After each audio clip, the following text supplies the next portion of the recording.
नमस्कार, मी गोपाळ कुलकर्णी माध्यम वृत्तमध्ये आज आपलं स्वागत करतो। आज एक वेगळा विषय घेऊन आम्ही आलेलो आहोत। लातूरमध्ये पूर्णानंद सांस्कृतिक मंडळाच्या वतीने शारदोत्सव व्याख्यानमाला गेल्या 21 वर्षापासून चालू आहे। या व्याख्यानमालेचा प्रवास आपण जाणून घेणार आहोत।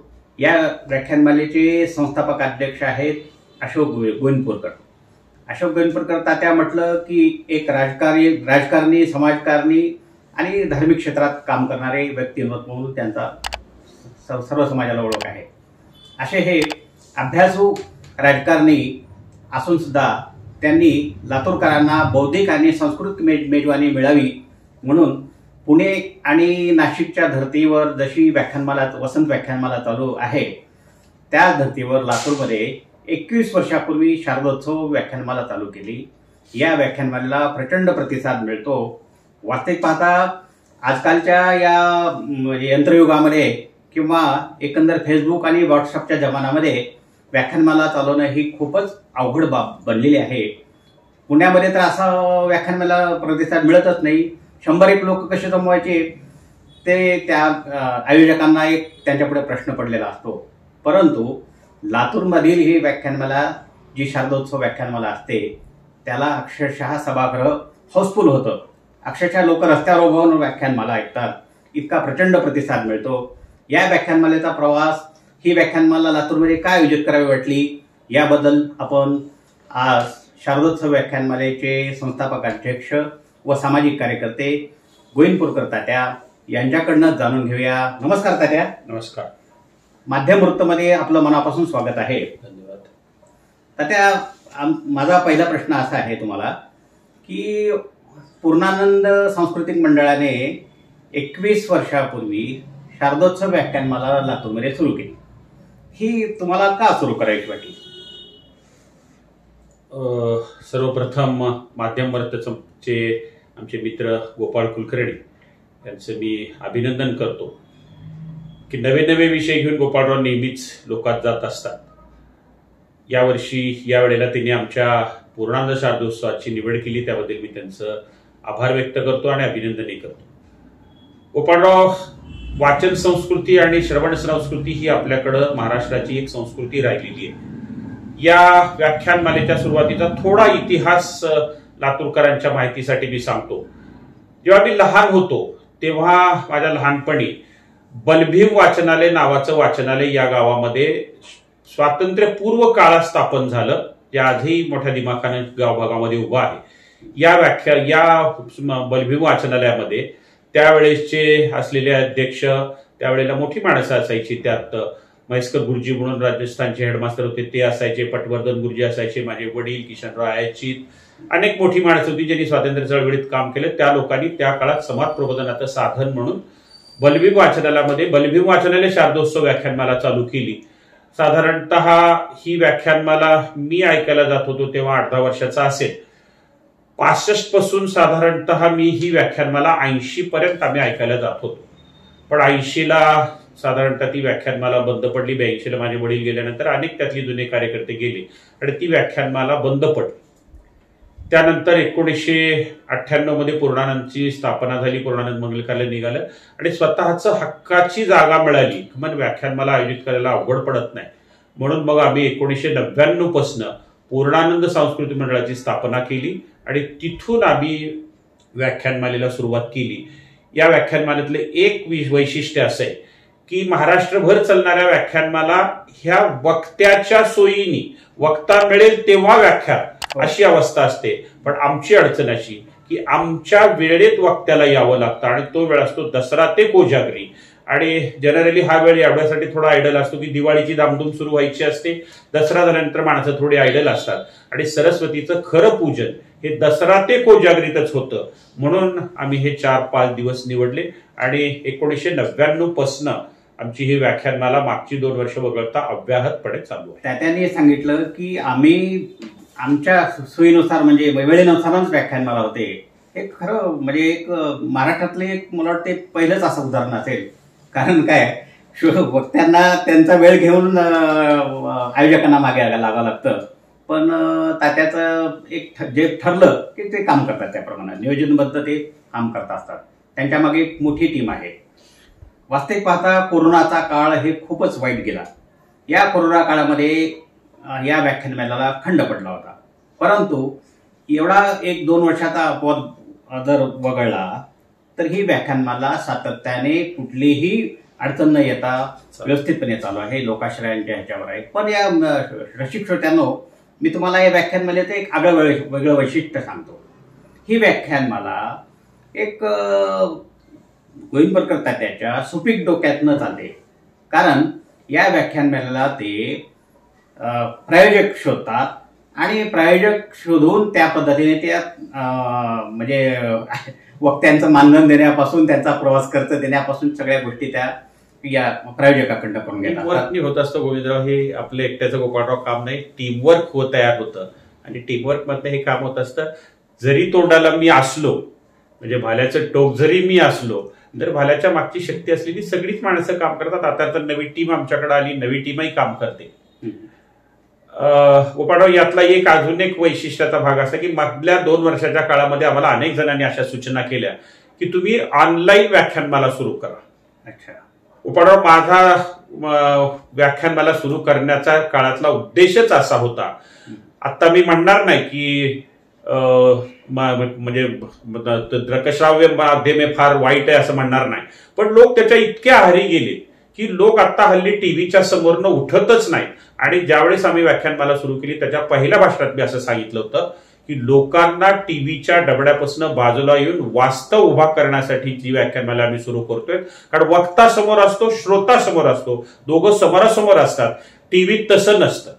टीव्हीत वक्ता कुठंतरी असतो, श्रोता आपल्या घरात असतो, आपल्या सोयीने व्याख्यान ऐकतो. श्रोत्यांचं कधी व्याख्याता कधीतरी त्यांनी रेकॉर्ड केलेलं भाषण असतं. पण टीव्हीपासून लांब नेताना ज्या वर्षी मी पहिल्यांदा व्याख्यानमाला सुरू केली गोपाळराव, त्या वर्षी आमच्या व्याख्यानमालेला अवघी 60-70 माणसं हॉलमध्ये उपस्थित होती. पण त्यानंतरचे कार्यक्रम इतके हाऊसफुल गेले. म्हणजे प्रवीण दवणेचा कार्यक्रम असेल, रामदास फुटाणेचा कार्यक्रम असेल, फबू शिंदेचा कार्यक्रम असेल, दीपक देशपांडेचा कार्यक्रम असेल, अजित कोष्टीचा कार्यक्रम असेल, या कार्यक्रमाला अक्षरशः मला आमच्या मंगल कार्यालयाच्या रोडवर माईक लावावे लागले, स्क्रीन लावावे लागले आणि कार्यक्रम करावे लागले. यात सगळ्यात मोठा आनंद असा आहे की त्या माध्यमापासून लांब जाऊन लोक समोरासमोर भाषण ऐकायला यायला लागले. म्हणून मागची 2 वर्ष आम्ही ऑनलाईन कार्यक्रम करायचं जाणीवपूर्वक टाळलं. कारण आपला उद्देश सफल होणार नाही. आणि एकदा जर का लोकांना घरात बसून लावायची ऐकायची सवय लागली की लोक दरवर्षी म्हणणार ऑनलाईन करा, आम्ही येऊ. आणि मग वक्त्याला त्यातला आनंद येत नाही आणि श्रोत्यालाही तो आनंद येत नाही. म्हणून आम्ही मागची 2 वर्ष ऑनलाईन व्याख्यानमाला केली नाही. आणि जी केली त्यातलं आमचं आत्ताचं यश आमच्या दृष्टीने एवढं मोठं आहे की आम्ही या अशा परिस्थितीमध्ये सुद्धा पूर्णानंदचा पूर्ण हॉल 100% भरलेला असतो. आणि या 100% भरणाऱ्यामध्ये लातूरातल्या रसिक श्रोत्यांनी आम्हाला जे डोक्यावर घेतलं हे त्यांचं क्रेडिट आहे. आम्ही फक्त लोकांना संधी दिली, पण लोकांनी त्या संधीचं सोनं केलं. आता मी जिल्हा बँकेच्या निमित्तानं वेगवेगळ्या शाळा कॉलेजेसमध्ये वार्षिक सभेला जातो. कित्येक शिक्षका मला आवर्जून विचारतात. आमचा सप्टेंबर एंडमध्ये कार्यक्रम संपत असतो वार्षिक सभाचा. आवर्जून, आता परवा रेणापूरला असेल, चाकूरला असेल, आमच्या औशाला असेल, जाणेपूर विचारलं की गोविंदपूरकर तुमची व्याख्यानमाला सुरू कधी होणार. याचाच आम्हाला सगळ्यात मोठा अभिमान आहे की आमच्यासाठी एक श्रोता वर्ग तयार होतो जो आजही लोकांना म्हणजे ऐकण्यासाठी उत्सुक असणारी लोक या समाजात आहेत. याच्यासारखा मोठा आनंदाचा क्षण नाही. प्रेक्षक हो, मी वारंवार अशोक गोविंदपूरकर यांचा उल्लेख तात्या असं करतोय. म्हणजे ते वयाने खूप मोठे आहेत असं नाही, जरी असले तरी त्यांनी तरुणाला लाजवेल या पद्धतीनेच काम करतात आणि ते तात्या या टोपण नावाचं ओळख करतात, म्हणून आम्ही त्यांना तात्यात म्हटलं.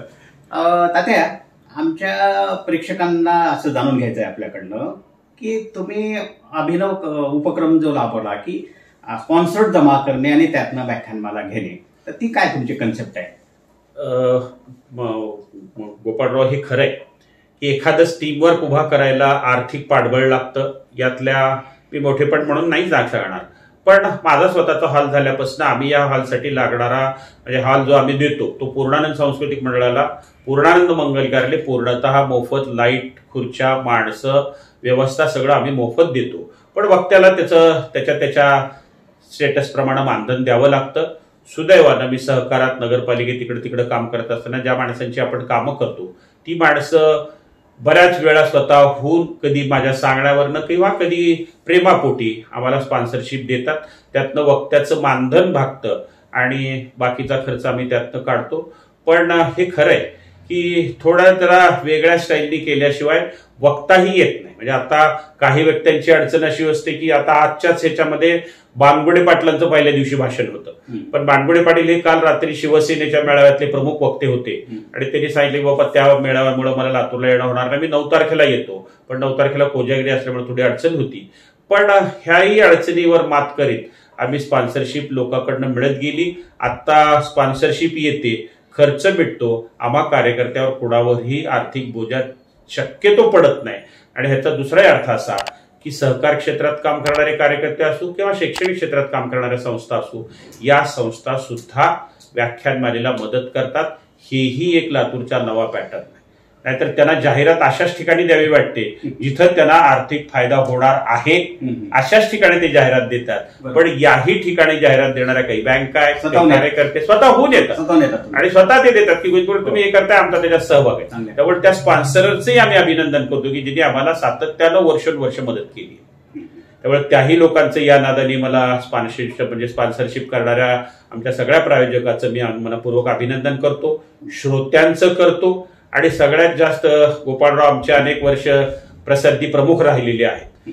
सगळ्यात मोठी प्रसिद्धी तर वर्तमानपत्रातनं होते आणि वर्तमानपत्रातल्या प्रसिद्धीत सुद्धा प्रत्येकाने रुपयाच्या जाहिरातीची अपेक्षा न करता वर्षोनवर्ष वक्त्यांच्या झालेल्या भाषणाच्या बातम्या वाचून त्या छापून त्या लोकांपर्यंत पोहोचवल्या. याबद्दल माध्यमच्या सर्व म्हणजे माध्यम ग्रुप सह माध्यम, प्रसिद्धी माध्यम आणि दृकश्राव्य माध्यम या दोघांचेही मी आभार व्यक्त करतो.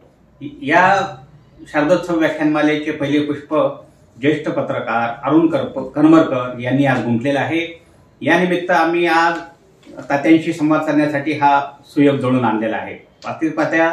तात्या राजकारण, समाजकारण आणि धार्मिक क्षेत्रामध्ये इतके व्यस्त असतात की ते सकाळपासून संध्याकाळपर्यंत कुणाला भेटतील असं सांगता येत नाही. यासाठी आम्ही गेल्या 1 महिन्यापासून त्यांच्या पाठीमागे लागलो होतो की तात्या आपण आम्हाला वेळ द्या. परंतु आज आम्ही त्यांना गाठलंच. वास्तविक पाहता ते आज हैदराबादला जाणार होते. मी म्हटलं एक अर्धा तास आमच्यासाठी वेळ काढून रसिक श्रोत्यांसाठी आपण याबद्दलची माहिती देणं गरजेचं आहे आणि त्यांना आग्रह केल्यामुळे आज तात्या तुमच्याशी बातचीत करत आहे. तात्या, या एक व्याख्यानमालेचं एक अजून एक वेगळेपण असं आहे की तुम्ही या व्याख्यानमालेमध्ये आयुर्वेद हा विषय घेऊन व्याख्यानमाला ठेवता. मला वाटतं महाराष्ट्रामधलं हे पहिलं उदाहरण. तर त्याबद्दल काय सांगायचं? एक खरं आहे की आम्ही जसं सांगितलं की वाचन संस्कृती जगली पाहिजे प्लस श्रवण संस्कृती जगली पाहिजे म्हणून आम्ही व्याख्यानमाला सुरू केली. तसं आयुर्वेद हा आपला आत्मा आहे. आयुर्वेदावरच्या विषयात आता हे आमची सुरुवात आम्ही केली तेव्हा आमच्या मंडळामध्ये आमचे मित्र कैलासवासी माधव निरगुडे डॉक्टर होते. डॉक्टर त्यातले निष्णात होते. पहिली वर्ष आम्ही फारसं त्यात गांभीर्याने घेतलं नाही, पण आयुर्वेदांवर सुद्धा लोकांची ऐकायची इच्छा असते हे आम्हाला पहिल्या 2 व्याख्यानमालेत लक्षात आल्यानंतर आम्ही आजपर्यंत 21 वर्षामध्ये सगळे वेगवेगळे विषय घेतले. राजकारणाचं बंधन ठेवले नाही, वक्त्याच्या विचाराचं बंधन ठेवलं नाही, समाजाचं ठेवलं नाही, पक्षाचं ठेवलं नाही, कशाचंही बंधन न ठेवता आम्ही वक्त्यांना बोलवतो. पण आयुर्वेद हा विषय आम्ही असा ठेवलाय की आयुर्वेदावर आयुर्वेदिक डॉक्टरनाच आम्ही बोलायला लावतो. कारण आयुर्वेदिक डॉक्टर हे एवढे म्हणजे आता ॲलोपॅथीपेक्षा मला वाटतं की लोकांचा आयुर्वेदिक जास्त ओढ आहे. आणि मग ह्यातलं गोपाळराव असतं की लोकांना समोरासमोर विचारता येतं. आता आमच्याकडं आयुर्वेदाचा विषय झाला की त्या दिवशी त्या डॉक्टरच्या सोबत किमान पक्षी आमच्या श्रोत्यामध्ये 50 माणसं येतात आणि फ्री डायलॉग करतात. यातनं आमचा तो एक श्रोतावर्ग तयार झाला. त्यामुळे आपण म्हटल्यासारखं हे खरं आहे की आयुर्वेदाचा विषय घेऊन वर्षभरात एक दिवस या 4-5 व्याख्यानापैकी एक विषय आम्ही आयुर्वेदाचा कंपल्सरी ठेवतो. कैलासवासी डॉक्टर निरगुडे वारल्यानंतर ही व्याख्यानमालाचा त्या दिवशीचं पुष्प हे आम्ही डॉक्टर निरगुडेंना समर्पित करतो. पण त्या माणसांची खूप मेहनत होती. पण यातनंही या गावामध्ये आयुर्वेदावरची चर्चा करणारा एक वर्ग तयार झाला. हाही एक नवा भाग आहे. कारण प्रत्येकाच्या ग्रुपचा प्रत्येकाच्या विचाराचा एक गट तयार व्हावा हीच आपल्याकडची संस्कृती असते. आणि सुदैवानं आमचं हे झालंय. आम्ही कुठल्याही विचाराचं बंधन ठेवले. मी कोणत्या विचारात आहे त्याच विचाराची माणसं व्याख्यानमालेत आली पाहिजेत असा माझा कधीही आग्रह नसतो. आम्ही सगळ्या धर्माच्या, सगळ्या जाती धर्माच्या लोकांना बोलवतो. म्हणजे 1 वर्षीचा जो गोपाळराव विषय आपल्याला सांगायला हरकत नाही. सोलापूरची दंगल झाली, ती दंगल ज्या माणसांनी मिटवली ते फखरुद्दीन बेन्नूर. फखरुद्दीन बेन्नूरला मी बोलवल्यानंतर मला अनेक जणांनी सांगितलं की तुम्ही फखरुद्दीन बेन्नूरला बोलवलंय. फखरुद्दीन बेन्नूर हे मुस्लिम आहेत, प्लस ते एका विशिष्ट विचाराचे. पण फखरुद्दीन बेन्नूरला ऐकल्यानंतर जे त्यांच्या विरोधी विचाराची माणसं होती ती सुद्धा फखरुद्दीन बेन्नूर सोबत जेवायला गेली हॉटेलमध्ये आणि सांगितली की माझे तुमच्याविषयी गैरसमज होते, ते सगळे या भाषणातून दूर झाले. हाही या व्याख्यानमालेचा सगळ्यात मोठा फायदा आहे.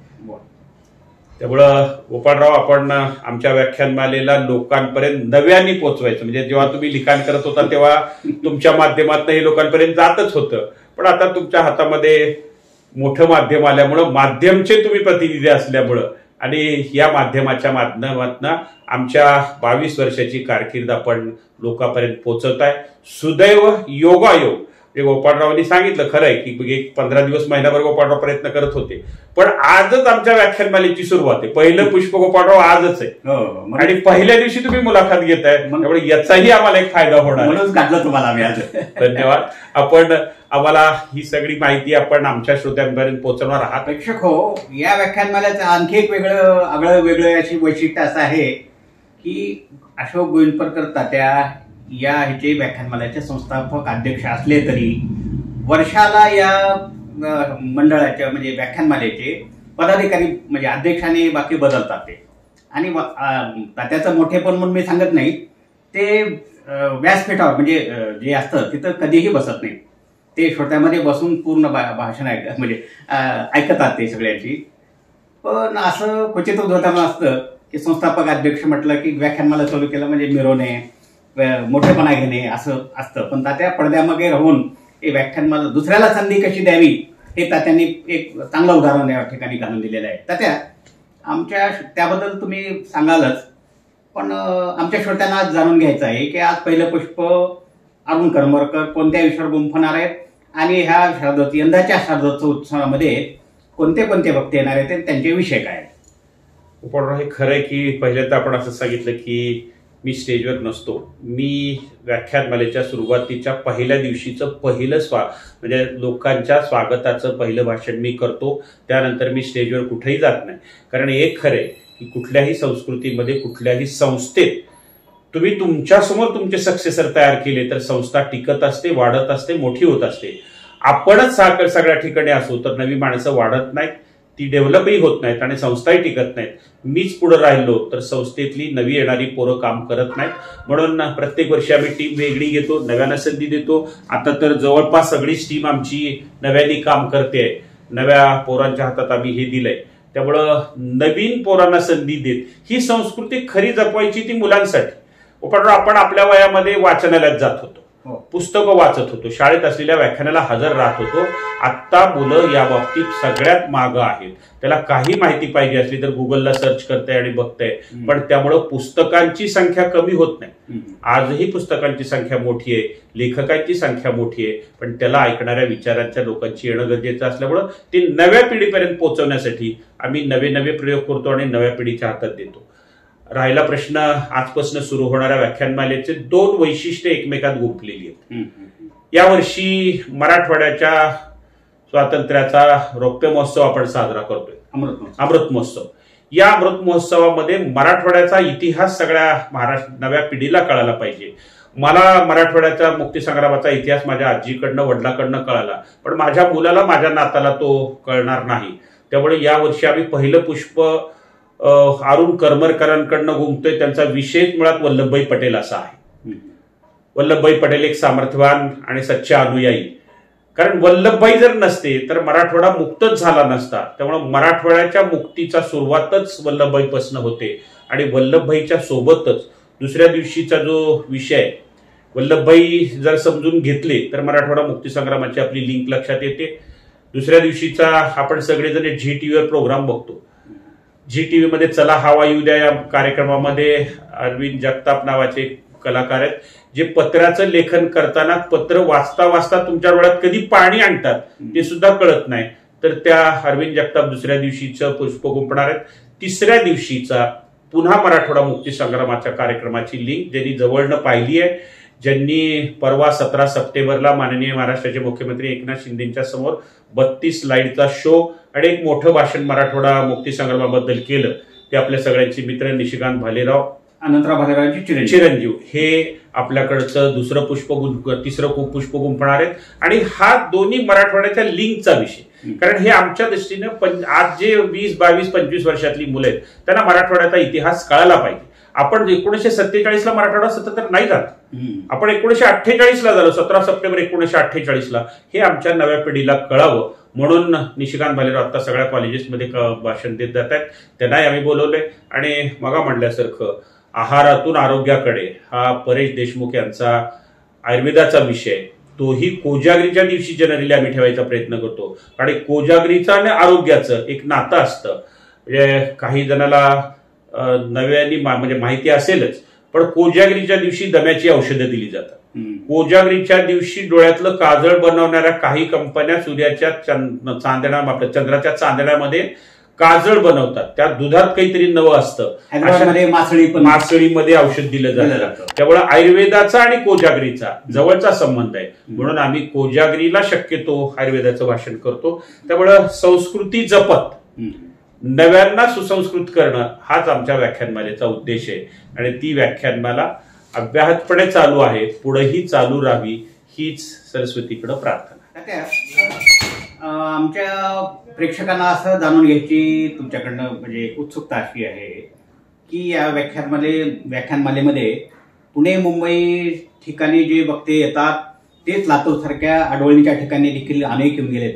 उदाहरणादाखल सिंधुताई सपकाळपासून अशी किती आतापर्यंत मोठ्या नामवंत व्यक्त्यांनी आपल्याला हजेरी लावलेली आहे. थोडक्यात त्यांचं म्हणजे सगळ्यांची नावं घ्यायला पाहिजे असं काही नाही की एक 5-10 लोक कोण कोण येऊन गेले आतापर्यंत. प्रवीण दवणे येऊन गेले, विवेक घळसासी येऊन गेले, अरुणा ढेरे, फकरुद्दीन बेन्नूर, अजित कुमार कोष्टी, अनिरुद्ध देशपांडे, स्वर्गीय शिवाजीराव भोसले, रामवंत नगरकर, त्याच्यानंतर लक्ष्मीकांत देशमुख, श्रीपाल सबनीस, अशी अनेक वक्ते म्हणजे फमू शिंदे येऊन गेले. त्याच्यानंतर आमच्याकडं रामदास फुटाणे येऊन गेलेली आहेत. अशी सगळी मोठी माणसं येऊन गेलेली आहेत. त्यांना येताना गोपाळराव खरंच आश्चर्य वाटायचं की लातूर सारख्या ठिकाणी 400-500 500 माणसं जमा होतात. ही वक्ता जाताना आम्हाला सांगून जायचं. अहो मी मुंबईत जर कार्यक्रमाला गेलो तर 100-150 माणसं झाली तर आम्हाला खूप कौतुक वाटतं. पण आजही लातूरमध्ये 300-300 400-400 लोक 500-500 लोक व्याख्यानाला येतात.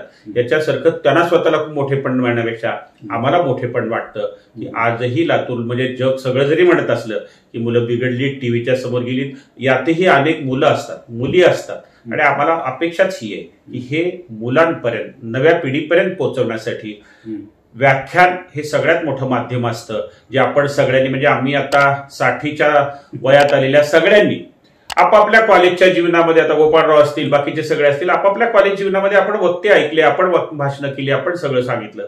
पण नव्या पिढीला आता सगळं व्हॉट्सअप फेसबुकवरच दिसतंय. त्यामुळे त्याला समोर जायला माणूस दिसत नाही आणि समोर माणूस आला तर त्याला एक अनेक कौतुक वाटतं. आता बोलता बोलता मी काल सांगितलं गोपाळराव, पूर्वी पद्धत अशी होती, माझा सुमुख असायचा, लहान वक्ता आला की सुमुख ऑटोग्राफ घ्यायसाठी गडबड करायचा. आजही सुमुख सगळ्याचे ऑटोग्राफ. पण आता नवी स्टाईल आली की वक्ता झाला, वक्ता निघून गेला की तो 2 मिनिटात मग तो सेल्फी. आणि सेल्फीचा दुसरा अर्थ असा असतो की सेल्फी कधी डिलीट करता येते, पण सही आपल्याकडं शिल्लक राहत असते.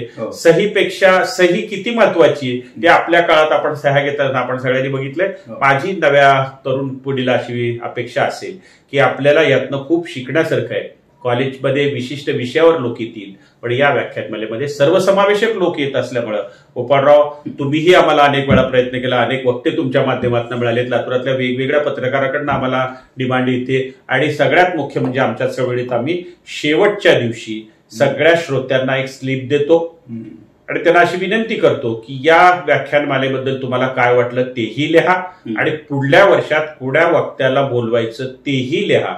त्या वक्त्याचं फक्त नाव ते लिहून देतात, मग वर्षभरात संपर्क करण्याचं काम आमचे कार्यकारिणीचे लोक करतात. त्यामुळं लोकांच्या पसंतीचे, लोकांना अपेक्षित असलेले वक्ते आणणं सुद्धा आम्ही मॅक्झिमम प्रयत्न करतो. आतापर्यंत जवळपास या 21 वर्षामध्ये 70-72 वक्ते झालेले आहेत आणि महाराष्ट्रातली सगळी मोठी माणसं येऊन गेली. 2 खासदार येऊन गेलेत. राऊत आपल्याकडे येऊन गेलेले आहेत. संजय राऊत येऊन गेलेले आहेत. अनेक मोठी वक्ते आमच्याकडे म्हणजे खासदार येऊन गेलेत, आमदार येऊन गेलेत, कुमार केतकर येऊन गेलेले आहेत. त्यावेळेला सगळ्यांना आम्ही कुठल्याही विषयाचं बंधन ठेवत नाही, राजकारणात सुद्धा विचाराचंही बंधन ठेवत नाही आणि म्हणून ही व्याख्यानमाला यशस्वी होते. वा, ही व्याख्यानमाला लहानपणापासून पाहण्यामध्ये तात्यांचा चिरंजीव आहेत सुमुख गोविंदपूरकर, हिने लहानाचे मोठे झाले व्याख्यानमालेचे वक्ते ऐकले. ते मग तात्याने सांगितलं सही घाला ते यायचे. तर आज तात्यांच्या खांद्याला खांदा लावून सुमुख गोविंदपूरकर हे देखील तेवढ्या ताकदीनं ही व्याख्यानमाला यशस्वी करण्यासाठी प्रयत्न करत आहेत.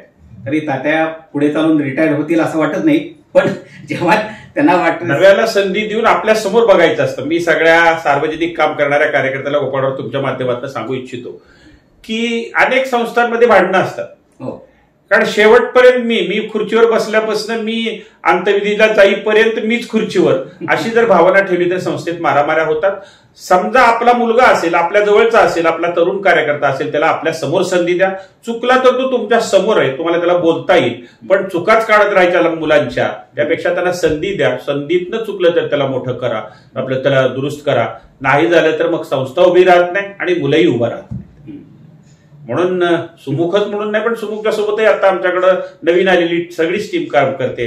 आत्ताच आमची कार्यकारिणीची बैठक झाली. या वर्षीचे आमचे अध्यक्ष असलेले गोविंद कुलकर्णी असतील, घातगिने असतील, RB जोशी असतील, पाठक असतील, सुमुख असेल, धुमाळ असतील, ही सगळी कार्यकर्ते मेहनत करतात आणि हा कार्यक्रम यशस्वी करतात. मी पहिल्यांदा म्हटल्यासारखं मी फक्त टोक असतो, पण बाकी भाल्याची ताकद मात्र बाकी सगळे असतात.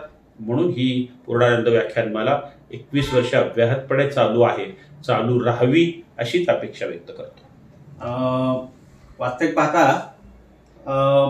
वेळ मर्यादा असल्यामुळं आम्हाला या ठिकाणी शेवटाकडे जावं लागेल. आता शेवटच्या चरणाकडे जाताना तात्यांना मी अशी विनंती करतो की तात्या, की तुम्हाला अधिकार आहे थोडा, कारण 21 वर्षापासून तुम्ही व्याख्यानमाला चालवता.